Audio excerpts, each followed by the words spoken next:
here's another kind of cool thing as part of playtesting.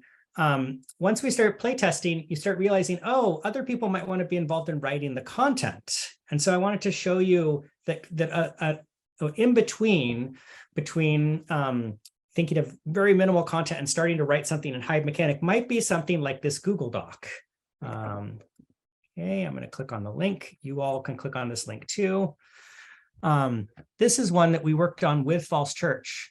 And what you'll see now that you've used Hive Mechanic is that it kind of mimics the content. QR code generates this message, I am at the stroller sign.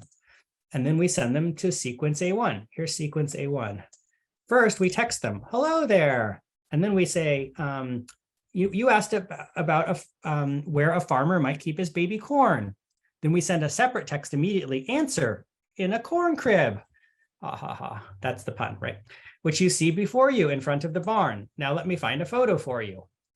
And that, then we send them this picture of the corn crib in its grand historic state. Yeah, it was definitely that smaller building in the photo, not the big barn. Here's some more. Although it's been repaired many times, the corn crib at Cherry Hill was originally built about 1857 at the same time as the barn. Do you want to know more about the crib's purpose or a joke for some corny distraction? So this was their idea, was that like, rather than create a, character-based narrative, they were going to go into the puns. They were going to go onto humor. They were going to try that for their experience. And they're still in the process of launching it. So they're not sure exactly how that will play out, but I think it was a neat idea. And this is one of the first choices they're giving people: more history or more jokes, and kind of play into it.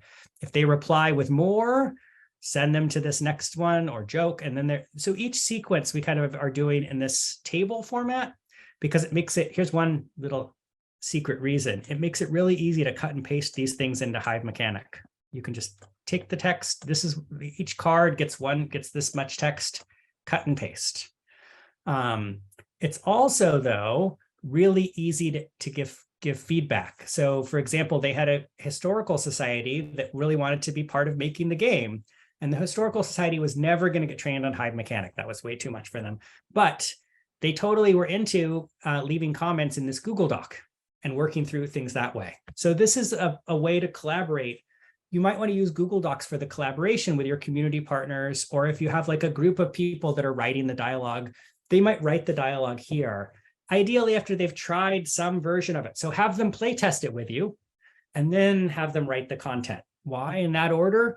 Because if they don't really get how the interaction works, they write the wrong kind of content. So it's like try and then write is if you can ever do that. So playtest in that sense is almost like a setting the stage for writing in some ways. So now I'm building to this big point, which is if you can playtest next week, you should. And I'm sure there are people on this call that are like, what? Are you crazy? I haven't even built anything. That's right. Playtest almost before you built anything. That's the spirit that we want to be in with trying things out, because then you'll write the right kind of content for the interaction. Try the interaction with minimal content. I mean, you have to have your number working, of course, but then get into the interaction. So that's kind of the big picture on playtesting. Okay, one more slide with a couple other points.